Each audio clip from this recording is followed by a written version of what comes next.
Баш министр Түп районунун өздүк курамы салтанаттуу аземге тизилди. Баяндап берем Айырбек Туранов.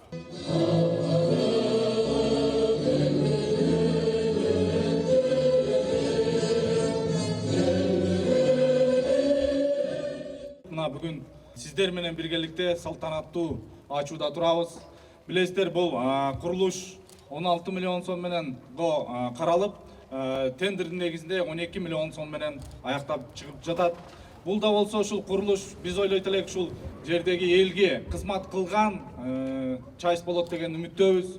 Мына бүгүнкү күндө биздин республикалык бюджеттин кээ бир жерлерде тартыштыгынан негизинен биз болушунча кыскартып жана кичине чакан өзүбүзгө ылайыктуу кылып гана ушундай чайыстарды куруп келебиз. Мына кече күнү Талас областында, Манас районунда ачып келатабыз. Мына бүгүнкү күндө сиздердикин 12 миллион сом менен ачып атабыз. Ошого окшогон дагы 2-3 жерде кече күнү Ош-Бишкек трассасынын боюнда ачылды.